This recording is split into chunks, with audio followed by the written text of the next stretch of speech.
My guest today is Bernard Ali, Director of Local Sales for Sysco New Orleans and a true restaurant industry veteran. We discuss Bernard's journey from bussing tables at 14 in a mid city Italian restaurant to leading sales teams across the Gulf Coast.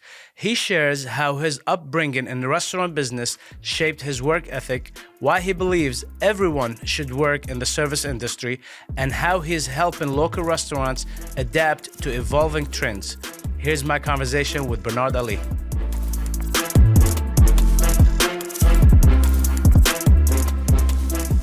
Awesome. B, how you doing today? Great. Thank you for being here. Appreciate you. Bernard Ali, an amazing name. You work with Sysco, and you started in the restaurant business. How old were you? 14, 15? 14. 14, and you started working for your uncle, if I'm not mistaken, huh? Yeah. Well, yeah. In New Orleans, every family friend's an uncle, right? Absolutely. And it started out in mid city. I was bussing tables. And that's where it all began. That's how I fell in love with the business. That's awesome. Italian restaurant, mid city, Yes. and that's why you love it. Yeah. You take me there often. Yeah. I wish they would open for lunch so we can go more during the day. Now they have a place on the West Bank. I didn't know that. Did they just open that one? They just opened in Gretna, and I'd say it's probably been 5 months, maybe not even 5 months. Venezia Seafood Italian restaurant. It's an amazing restaurant, man. Pizza, not seafood. I said seafood. I meant to say pizza. Do they have seafood in the logo? I think they have seafood in the logo. I don't know if they have it in the logo, but they definitely serve it. They definitely serve good seafood also. Yeah. Good Italian restaurant, man. So you started there at the age of 14, washing dishes, I'm assuming, bussing tables. Bussing tables. Anything mom told me to do. Here you go. What did your mom do at the restaurant? So mom was a bartender slash, like that key employee, that Absolutely. bartender slash manager. And she was there, and that's how we got into it. Was my mom was working so much that me and my sister weren't seeing her, and my parents had just separated. So in order for us to spend time with mom and her to still be able to work, yeah, that's what you did. You worked on Saturday and Sunday. So my sister was a hostess and I was a busboy. That's awesome. And from there, what was your next restaurant? So the next restaurant, I worked there. Unlike most high school kids, it was the only job I had in high school. I stayed there the whole 4 years. Then I went to work in Lafayette because that's where I was going to school for college. I worked at a place called Southside Bakery. Okay. And it was a big bakery, but they were known for their hamburgers. Nice. Like one of the best hamburgers in Lafayette. And I worked at Zia's. And then when I was working at Zia's, my wife, who was my girlfriend at the time, got pregnant, and Drago's, where my mom was now after Katrina, the restaurant was just booming, and the servers were doing really, really well. And my mom was like, hey, if you're going to support yourself and a baby and your wife, you could do it here. And your wife got pregnant at a very young age. How old were you when she got pregnant? I was 19. And how old was she? 20. She's 20. I didn't know she's older than you. Mm-hmm. That's why she keep you in check. Cougar. That's why she keep you in check. So she was 20 and you were 18 and she was pregnant. That's awesome. You had no choice but to start making money. Yeah. Yeah. So which Dragos you went to? The one in Lafayette or the one down Metairie. here? So Metairie, at the time, Metairie was the only one open. So when I started, it was the single location. It was before the Hilton. And it was funny. It's like I was the youngest server by like 10 years. Like when you worked there at that time, that was a career waiter. Absolutely. The Dragos, the Andreas, there's few restaurants in Metairie. If you work there, Vincent's, if you work there, you have to be a vet. You have to be a vet. It's a career. It's not, and servers make really good money who are taking it seriously. You have people who come in and out throughout the restaurant business, but they never take it seriously. And they still make good money, but they're not making it as a career. But you have people that, make 6 figures waiting tables. Oh, and it's one of those places when you work at a place like that where you have career veteran waiters, you don't even get to start out as a waiter, right? Absolutely. I bussed tables, I ran food.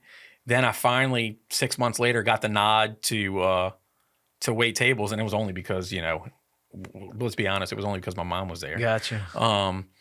And I mean, But you prove yourself. Look, Yeah. I didn't I work mean, with you, but I can tell. I mean, Yeah. just your work ethics is just unbelievable. yeah. And then I had a training section for 6 more months. You have 4 2-tops. That they called it the deuces. That's it.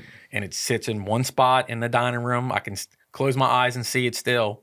And I mean, that's how you prove I can build a check. I can turn tables. I can take care of, our customers, do a good job, hold the standard. So, it's funny watching how the business has changed now to how it was. Now I'm looking at, so that was right after Katrina, so 2006. So how much it's changed. I mean, you really earned your place. Drastically.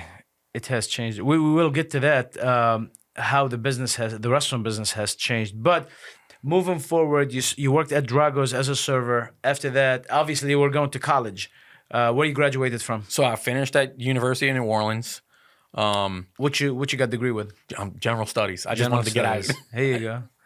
And after that, Sysco. you went to Sysco. Yeah. And then, so the first 3 years I was at Sysco building a territory. So your whole entire life you've had 4 jobs. Yeah. Venezia, Zia's, Drago's, and now Sysco. Am I missing one? When I lived, you know what? I take it back. When I lived in Monroe, I wasn't going to school. So I tried to go straight and narrow and do a package. I was working at a packaging plant where my mother-in-law was. Okay. I did it for about 3 months and I absolutely hated it. I hated it. So I went to work for Copeland's. I worked for Copeland's out there. Gotcha. While Samantha was finishing school at ULM. And then I was like, I got to go home. Here you go. So you've been to quite a few restaurants and great name restaurants. Yeah. I mean, Phoenicia, Copeland, Zia's, and Drago's. I mean, it's very popular restaurants. And obviously you were making good money to be able to support your young family. I mean, you're 18, your wife 20. Yeah. Your baby girl, who is now 17? She's 17 years She'll old. be 18 in February. Wow. Times fly, man. Times fly. So after that, now you went to Sysco. And you started at Sysco as a sales rep. Mm-hmm. Tell us about that. So I started there 11 years ago. The first 3 years I was, I didn't have any sales experience. It's almost like I need to tell the story of how I ended up there. So when I got out of school, I wanted to stay in the restaurant business. But I had a young daughter and I had a young family. And my wife was like, this can't be our lifestyle. Because my wife's not from New Orleans. So understanding what you do and what most restaurateurs go through, like that just wasn't going to work for her because she wasn't used to that. So the question you ask yourself is, how do I stay doing something that I love, but make it work within my family? Absolutely. Especially when you're not the owner, right? Absolutely. If the owner wants to duck out a little bit early every once in a while, that's cool. If you're the waiter or the general manager or the bartender, that don't fly. There till the end of the shift. Absolutely. Yeah, that don't fly. So I wanted to get a sales job, but I wanted to stay in the business. When I first started, I thought I wanted to be a liquor rep, which was great. But the problem is I didn't have any sales experience. So none of the liquor companies would hire me. Gotcha. It was, you don't have any sales experience. So, figure out how, once you get something to come back. And I'm like, well, how am I going to get sales experience if I never get to sell anything? And you're not a female. I mean, I hate to say it. Right. Liquor companies hire mostly females. I'm not going to say all females, but mostly females. So my uncle's friend is a broker, which is they represent certain manufacturers in the market and convince distributors and restaurants to buy the product they represent. So I went to him first. And I would talk about Mr. Sean. Yeah. So at the time, there was a transition going on in the broker world where a lot of those privately owned brokerages were selling to nationals. So at that point, he was like, look, there's just a lot of stuff going on right now. I can't take on any more headcount with people. I need to take care of my people. I would love to have you, but, just right now there's a lot of things going on and I can't bring on extra bodies. So the Louisiana Restaurant Show, that's in August, it was right around that time because I just graduated. He said, why don't I take you there, meet me there, and I'll introduce you to some people. So being that I didn't have a lot of sales experience, he brought me to a smaller distributor who Sysco actually ended up buying. He introduced me to their VP of sales, Nice. and he basically said, like, "What am I going to do with you? You don't have sales experience." Again, same thing. So Sean brought me to Cisco, and your favorite vice president of sales ever, John Cannon. Mr. John Cannon, amazing man, amazing. He's retired, by the way. Yeah. But yeah, great guy. So I met Cannon, Nick Sabukas, Absolutely. and it was funny how it played out. So I'm talking to him, and my uncle's on the restaurant association board. So as I'm talking to the both of them, Uncle Tony walks around, Melvin, Mr. Tommy, like all the restaurateurs from the Hospitality Foundation and the LRA are coming past. They're making their rounds, thanking all the people who pay for booths, blah, blah, blah. And they all stop, one after the other. And they talk to them, and then, He introduces my uncle's, the hug and the kiss thing.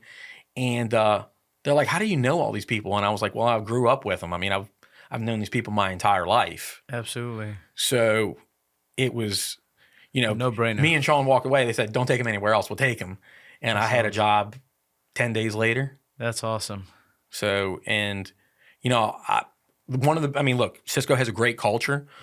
It's a great company. But, for those few months of me trying to find a job and basically everybody telling me no to somebody taking a chance on you, that builds a different kind of loyalty. Oh, absolutely. Absolutely. Now, let me ask you this, B. As you know, a lot of people dislike or have their opinion. Let me say that way. Yeah. They have their opinion about Cisco, right? And I'm sure you've heard it from people. Why did you decide to still go with Cisco? I mean, it speaks volumes of the company in the sense of this.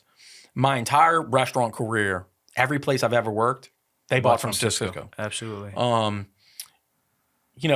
couple of the places that I worked with, those are corporate multi-unit, so you never really got to see a rep. But the ones that did, I mean, my mom's sales rep at Drago's, I work with her today. She was Miss Sandy when I first started in the restaurant. So when it comes to Cisco, it's like the consistency of the product, the consistency of the sales rep, and the people that I knew in the industry that did business with them. And then my uncle's friend working for a brokerage, and that's the first place was because I didn't have sales experience. He wanted to bring me so I could get some, but the ultimate goal was for me to go there. Absolutely. So that speaks volumes when people who do the kind of business that they do say this is the place you should work. I mean, kind of the place you should work. And let me tell you, everybody who works for Cisco been there for years, Right. years and years and years, and usually they don't leave unless something drastic happened, Right. And they stay there for years. I mean, Mr. John Cannon, he was there for I don't know how many years. Ace, John Hillebrand, he was there for, So people usually when they get to Cisco, they stay there. It's an amazing company. I like it. I do business with them all the time.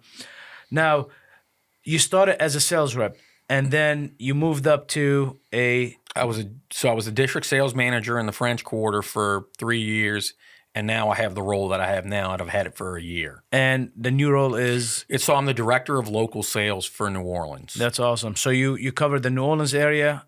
I heard all the way to Mississippi. Yeah. So I have 6 districts. They go from, I kind of start right at around Gonzales. I go all the way down to the end of the earth in Venice and Chauvin, and I go as far towards Alabama as kind of around Ocean Springs. It stops me. So you even go past Biloxi and all that. Mm-hmm. That's awesome. Yeah. That's awesome. So with that being said, earlier you were talking about how much product Cisco have. How do you keep up with all these products? How do you keep up with the trends? How do you keep up with everything that's happening all at once? I mean, Cisco is a giant company, right? So how do you keep up with all these things and all these movements?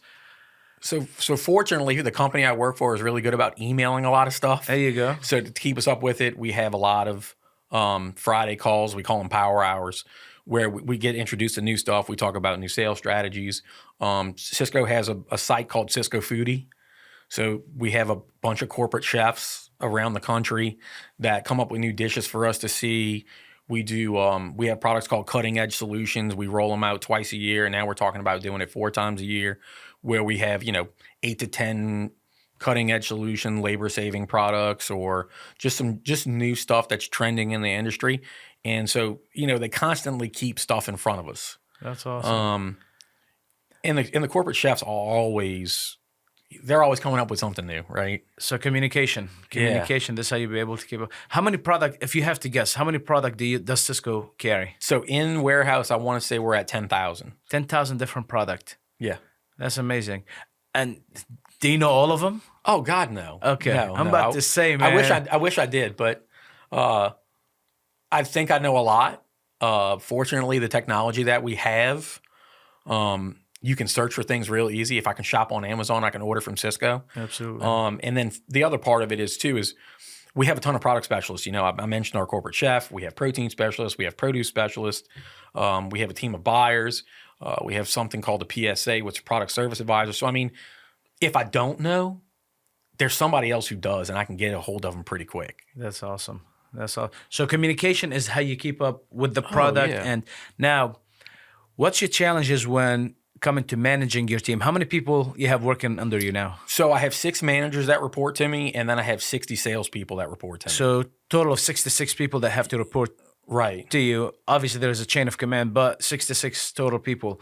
What challenges you face, daily challenges that you face when it comes to managing 66 people? Well, I think, you know, even when I became a Now, district, not to mention is there's really something important. Not just any type of people. You have a lot of people who are older than you. Yeah. And have been in business for a long, long time. Right. So how do you manage that? you know, it's funny. So even transitioning from a sales manager to a district manager to this role, you know, it's kind of like if you could put it to where, like, if you were a server, you got to put enough skins on the wall to earn the respect. Absolutely. And then you earn the respect, and then you have to prove what you know. And it takes a little while for people who've been doing it for a long time for people to buy in that you actually know what you're talking about, in a sense where maybe you don't know more than them, but you can help them. Absolutely. Right. And then the other thing too is I would say you probably see it with your managers when you move from a server to a manager. You know, you want to fix every problem, right? Definitely. You want to do the immediate thing. And the hard thing about managing people is stepping back and going, how do I change a behavior to where they'll do the things that I need them to do? You know, exemplify the company culture when I'm not around. True. How do they do the right thing for the customer when I'm not in their ear? True. Or I'm Very not true. watching it. You know, it's a lot of people don't realize, but when you have people who working under you that know better than you, make your job easier. You know, and a lot of people do not realize that. You know, you said you might not know more than them, but you are able to help them do a better job. They do know more than you sometimes, and when they do, that help you do a lot better job. And a lot of people who are in higher positions don't understand that. They have they struggle with the power, unfortunately, right? They think, oh, I'm their boss, or I'm higher than them. But in my opinion, from the experience that I've had throughout the career, when you have somebody that knows better than you, it makes your job a lot easier. Yeah, it makes your team stronger. 100%. You have to have the self-awareness to know that you don't know everything. The other thing too is I find, like, with my managers, sometimes we'll be discussing things and they're like, oh, they think like me. And I'm like, that's almost the worst thing for us, True. right? True. If you have 10, look, the world can't handle 66 Bernards. Sure. There's no way. You need a variety of perspective. You need people who have different walks of life. You need different styles, because one person doesn't fit for everybody. Absolutely. So, you know, the self-awareness that you don't need the same thing over and over again is a big part of it. You know, my favorite management are the people who challenge me. This is really my favorite people that challenge me. I don't like the managers that just agree because I said something, right? And matter of fact, sometimes that is not good when they saying yes and they disagree deep inside. No, I love people. And unfortunately, not a lot of people challenge you, right? A lot of people just go with the flow. But the people that challenge you, man, these are amazing, amazing people who are, to me, priceless, you know, because they challenge you to do a better job. That's awesome. Earlier, we were talking about how the restaurant business has changed, right? From 15, 20 years ago till today. Tell me about the change that you have seen that's affecting your job, as far as, you know, from the service industry to the way people operate to the cutting costs when it comes to labor costs and all that? So How's that working for you? So the biggest thing I would think when it comes to just like what's going on operation day to day for restaurants is, you know, I don't think anybody's a long-term anything anymore. You know, very rarely do you go into a restaurant and see the same cook that's been there for forever. It's not the same. Your favorite bartender, your favorite server, it's not the same. It's somebody different every time. So it's, you know, is the restaurant that you dine at or you do business with investing in their training programs to have a consistent level of service? That's the key.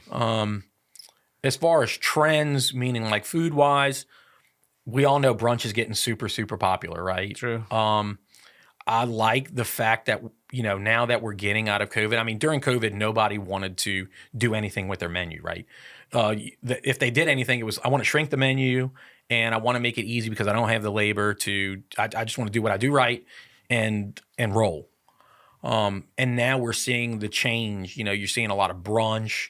You're seeing people change and, you know, they're looking into mocktails. I think we're at the point now in our industry where people are starting to get back to how do I differentiate myself from everybody else?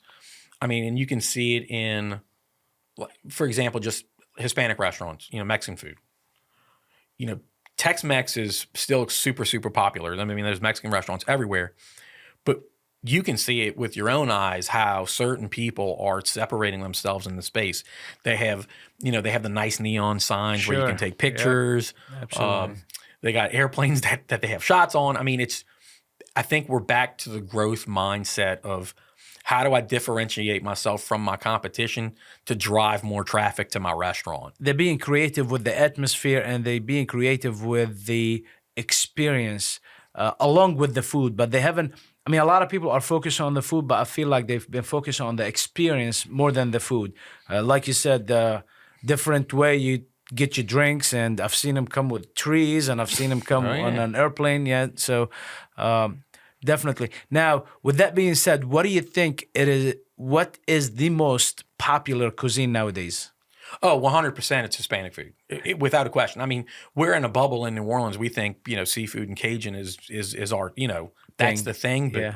I mean, you can drive, if you drive up Veterans, how many Hispanic Mexican restaurants, you know, Hispanic food are you going to drive past? Definitely. I mean, it's there. Do you think this bubble is gonna bust at some point? Oh yeah, you can't have that much in a space. True. It's hard. And man, they spend in like all the Mexican restaurants in specific, the amount of Mexican restaurants they opening and the amount of money they dumping into, like you said earlier, separate themselves from everybody else. Because look, at the end of the day, taco is a taco, right? You might use different spices or different meat or whatever, but taco is a taco.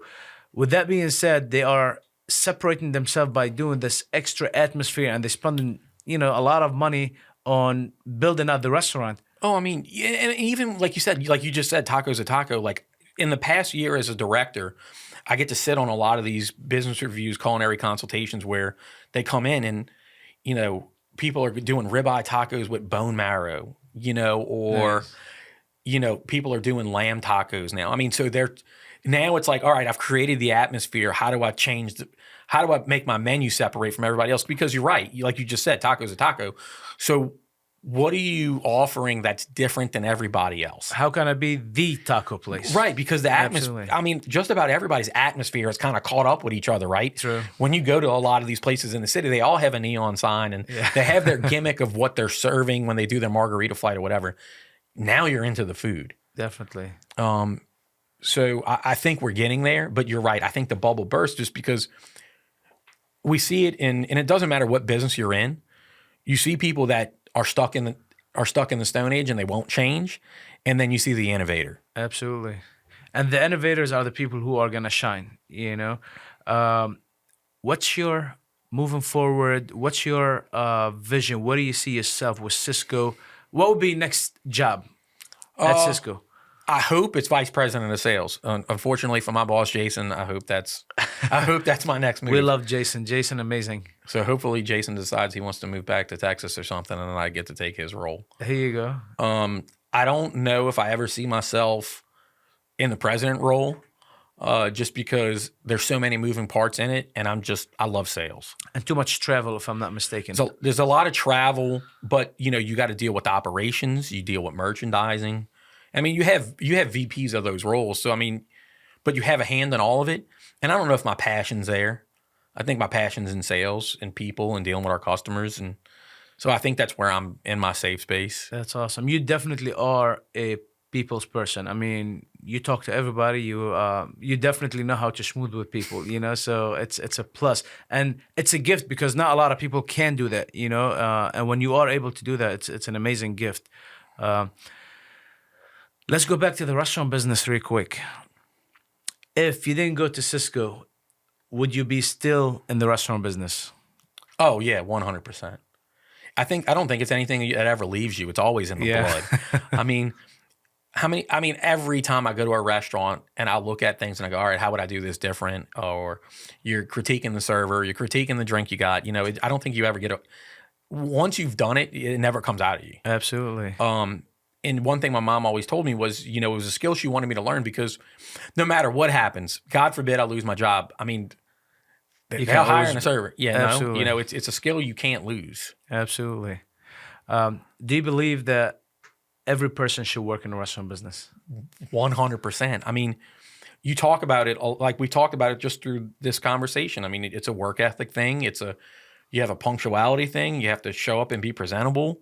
You get to deal with a bunch of different people. You have to have good communication skills. And I'll be honest, I wasn't a person that was really outgoing until I got into the business because whether you like it or not, you got to talk to people. You have to. Absolutely. Well, awesome, B. Thank you so much for coming. It's been amazing. I love doing business with you. I love having you part of our business. I don't know what would we do without you. I don't know what Jason would do without you. I don't know what she would do without you. And now Ben, we love having you as part of our business, and I can't thank you enough. And I look forward to growing our business together. Yeah, I couldn't say enough for all you've done for me over the years. I appreciate the business, but I appreciate our relationship even more. I hope it never stops. It will never stop. You know what you mean to me. I appreciate that, B. Thank you so much, and happy holidays. Same to you. Yes, sir. Thank you. That's it, baby.